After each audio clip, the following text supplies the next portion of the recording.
This episode of Your Daily Detroit is brought to you in part by our members at patreon.com/dailydetroit.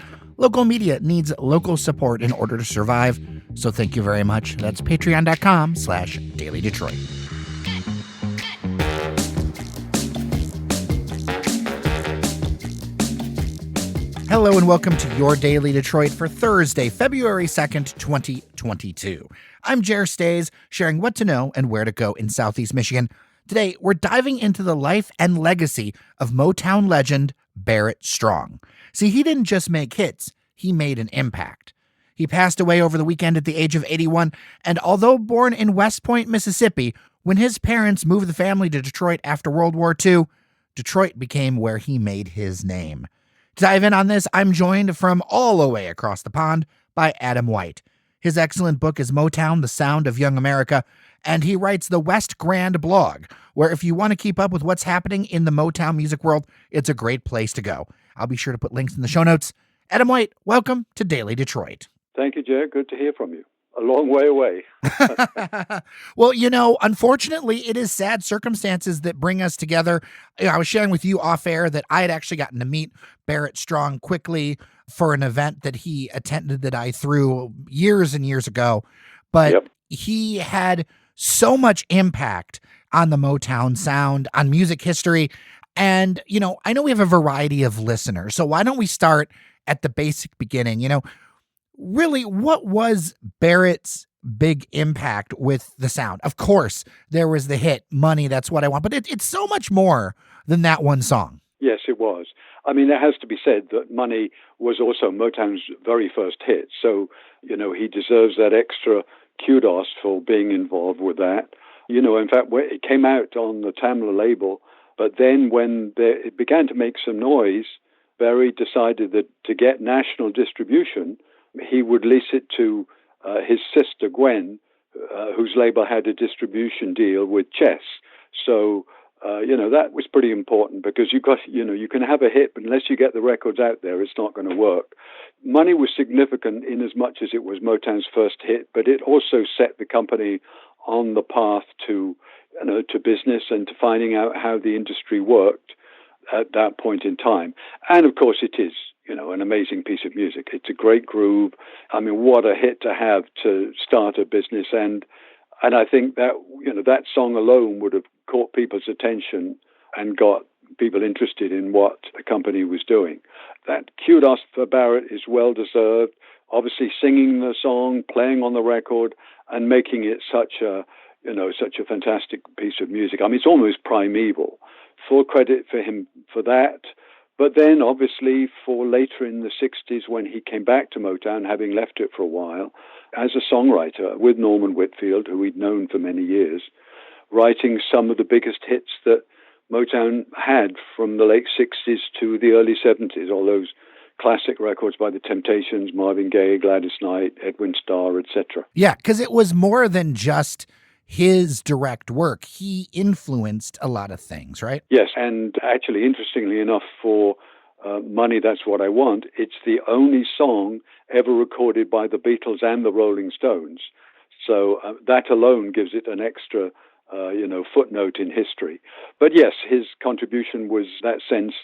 And what was important, too, about Barrett is that because he'd known Norman Whitfield, they really gelled as a team. And that was important because, Norman could be tough to work for. He was an energetic 24/7 kind of guy. So it was important that these two guys worked together effectively, and they clearly did, which is why they came up with so many great songs in that time. Yeah, and Strong's death kind of puts an emphasis on something that I think that we need to make sure that we pay attention to, especially as fans of Motown and as Detroiters and the Detroit sound, that there are a number of people that unfortunately they're only going to be with us so much longer. And it's so important to get so many of the stories out there and communicated, because it's not just for the generations that heard it the first time, but the generations that are rediscovering it. Or I'll be on TikTok and I'll hear something, I'm like, that's a Motown beat. I feel like that's so important. That's why I'm glad to see the expansion of the Motown Museum and so many other things like that. Now, we're talking, of course, across an ocean. What got you into that Motown sound that resonated with you? Because it has this international presence that I think some people just may not realize. Well, it was very simple in my case. When I was a teenager, I just heard Heatwave by Martha and the Vandellas, and I'd never heard anything like it before. And you have to remember that, in Britain in 1963, the kind of records you heard on the radio were mostly local artists, or they were the Beatles or the Stones, and there wasn't a sound like Heatwave. So it was just the depth and the strength and the power of that music that got me hooked. And thereafter stayed with me. And I was lucky enough later to have a career in the music business. So I had the opportunity to meet and interview many of the artists, songwriters, and backroom believers at Motown. So it became important to me in my career as well as what I wanted to listen to. For sure, for sure. Now, Strong's career also, we talked a little bit about the different things that he impacted, but I know there was stuff with Marvin Gaye, there was stuff with the Temptations, just a whole variety of things. Oh, yes, yes. I mean, primarily Motown, but not exclusively. He actually, in that period after he first left Motown, before he came back, he worked with a number of artists. He lived in Philly, he lived in Chicago. He co-wrote a very well-known song for the Dells called Stay in My Corner, and he wrote songs that were recorded by the likes of Chubby Checker and Dee Dee Sharp and people who, at the time were big stars. So he really had a range of experience, but it is the classic songs written with Norman that I think assure his legacy, and those songs will continue to be recorded by others, and indeed, Grapevine has had all sorts of remarkable versions. The California Raisins got a hit out of it, right? I mean, that's a childhood memory for me, for sure. I'm of that era of the California Raisins. Yep. So those songs do live on. It is remarkable. And of course, they'll continue to be sampled in hip-hop hits today.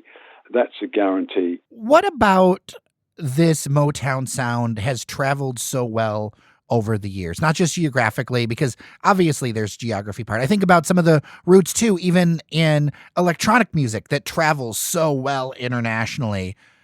Like, what is it about the Motown sound, the Detroit sound, like the things that come from Detroit that it just has a knack for spreading around the world? Yeah, well, two things. Firstly, the performances. I mean, the artists, singers at that company were the best. So, when you think about Stevie and Marvin and Smokey and Martha and all of them, they were proper singers. They had the chops, they had the voices, they had the distinctiveness that made people want to hear them. First of all, you've got, the sound, that distinctive Motown sound. Then in addition to that, those musicians, for goodness sake, Jay. I mean, look, fortunately over the years, those musicians have gotten the credit they deserve. But simply the complexity and the drive of the Funk Brothers, James Jamerson on bass, Benny Benjamin on drums, Robert White on guitar, to name but three. Those musicians, the records were just incredibly strong, powerful, and musically unimpeachable. That helped them travel. And again, as I said before, people overseas hadn't heard stuff to that effect. So when Motown started to travel, as it were, they were really successful, particularly in Britain. Key thing to it all, of course, is you can have a wonderful performance, you can have incredible musicians, but the quality of the songs, a memorable phrase, a memorable title, a song that people could relate to, lyrics that meant something, that is one of the reasons Motown will live on, because of the quality of those songs. Today we talk about virality in the online sense, but if you look at the lyrics, you look at the song titles, there are similarities to what goes great as a YouTube video or goes great as a TikTok or goes great as whatever, and what doesn't, and what things like Motown did. It's that memorability, that catchy hook, that thing where it's like you understand what you're getting into when you press play, that just connects with people. Well, I think that you've hit an important point there, because this was the other thing about the Motown stars. In addition to the sound, they looked sensational. When they were on television, people loved looking at them. I mean, there was such a focus, and this again was Berry Gordy's smart brilliance in understanding that he had to have his artists look great as well as sound great. So they got the training. They got the training from Maxine Powell's classes. These young kids from the projects were taught how to behave, if you like, how to get out of a car, how to sing on TV, how to do interviews.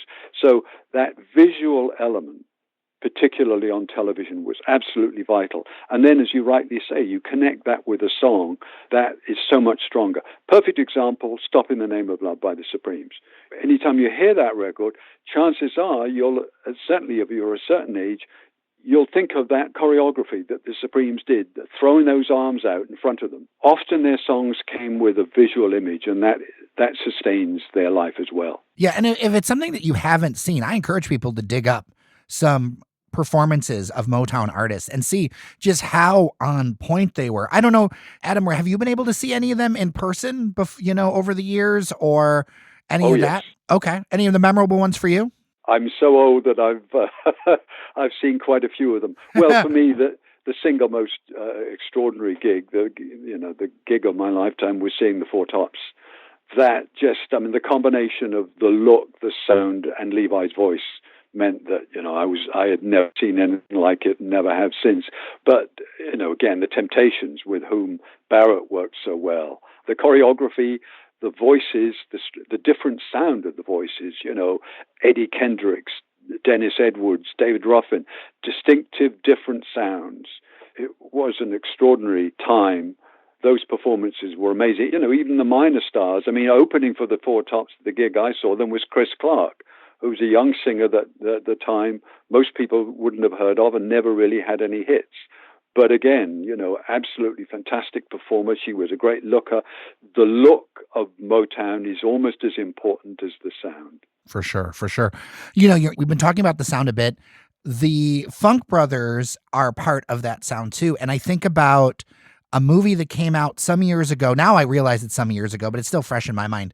Standing in the Shadows of Motown, that really highlights the work of those band singers, how all the pieces kind of came together in almost I don't want to say a factory-like way because it takes away from the creativity, but it was amazing to me to see these new singers next to these musicians that have been around for many years, and you're like, oh, the musicians brought a lot to this party too. Yes, and that was the great thing about the movie, Jay, is that it did give them overdue recognition, it has to be said, to those musicians, because without them, that sound would not have been as memorable. They wouldn't have had as many hits. It simply wouldn't have had the global impact. You just listen to James Jameson's bass line alone. And one of the interesting things about Barrett is that he worked closely with Jameson. He understood the bass line was absolutely key to the appeal of a song. Nothing better than in Papa Was a Rolling Stone by the Temptations. You think of that song and that record as much of the bass line as anything else. So Barrett understood the absolute vital part that the musicians played. And so when that movie came out, it was so great that they got the recognition. People understood who they were and why it mattered and what they created. Well, if you kind of want to be in the Barrett Strong zone to honor him a little bit, what are a couple of songs that you would point people to beyond Money? 2 or 3 songs that to you kind of resonate? There are more than 1 or 2, but certainly I think Papa Was a Rolling Stone is one of those songs because the production and the sound, and Barrett worked closely with Paul Reiser, who arranged that and many other Motown hits. And Reiser, who'd had a classical training, brought a vision to those particular songs that made them stand out. So Papa Was a Rolling Stone would be one of those songs. Another would be Just My Imagination, Running Away From Me. The voice, the sound, a ballad, just it dialed down the sound, but the strength of that and the memorable lyric and Eddie Kendricks' performance together made that song another keeper for me. You have to include Grapevine, partly because it can stand so many different interpretations. We laugh about the California Raisins, but Creedence Clearwater Revival, Cheap Trick, any number of acts have done that, and the song stands up for it. So that certainly deserves it. Listen, in Marvin Gaye's version, it's towers almost above them all. But those 3 songs would be ones I'd single out. I definitely agree. I think I'd be remiss. Everything's kind of tied in one way or another to Barrett Strong with so many things that happened with Motown. But I did want to run by you the idea that the Spinners are now nominated to be part of the Rock and Roll Hall of Fame. And what are your thoughts on that? Because they do have some history with Motown. Yeah, no, I saw that today and was pleased to see them, get the recognition, and we'll see whether they also get the votes. Yes, I mean, they were important. It's ironic. They had one sort of semi-decent hit at Motown, but they struggled to get really a breakthrough, and it was after they left and joined Atlantic Records and worked with Tom Bell and company that it really broke through. But they were so talented. They were such a great group. They're another example of a group that really didn't always get the recognition they deserved, but boy, did they put in the time, and they fully deserve to be included in the Hall of Fame. One other point I think I'd like to make about Barrett, and that's one of the reasons it's been very interesting. He has had a lot of media coverage. I mean, it's for the wrong reason, for the sad reason of his demise. But I've been surprised at the extent of the media coverage of Barrett's life and his work. And one of the things that struck me about him, because I interviewed him a couple of times, is he was such a modest guy. I mean, you get used to, in the music business, people have a pretty sizable ego, or they're pretty interested in self-publicity. Barrett was none of that. He loved the work he did. He loved the creative process. That was the most important thing to him. It wasn't necessarily about publicity and how great he was. And that makes him rather an endearing figure. And I suspect one of the reasons that people have been so keen to write about him, certainly those who knew him, who ever talked to him, would credit that, and that's another reason he was an exceptional human being. For sure. I mean, I remember the event we threw. I had no idea that Barrett was going to be there. He came there through a friend of a friend and just was there for the vibe. And, there was a lot of people there. So it was kind of whispered back to me, like, do you know who's here? Do you know who's here? And then it's like, oh, he is here. It wasn't even like a big thing. It's just there. Right. And that is something that is magical when you've got people who just know and have like that confidence about them. They're there for the work. They're there to do good things. They're there to produce beautiful things. It's not about them. And I think that's one of the reasons why so much of Barrett's work carried on working with other artists. That's why I think it was so good that he was able to do that. Because if you put too many egos into a room, it doesn't always end well. Right, exactly. Yeah, I think you're spot on. You're right on. That's how he was. That's part of Barrett, which is why the work is so great, and the loss will be great too. For sure. Well, Adam White, I really appreciate your time. If you haven't checked it out, Motown, The Sound of Young America, that's a book. And also the blog all about Motown, the West Grand blog that you're going to want to check out. I will put links in the show notes. Thank you so much for making time for us from across the pond. A pleasure, Jay. Great talking to you.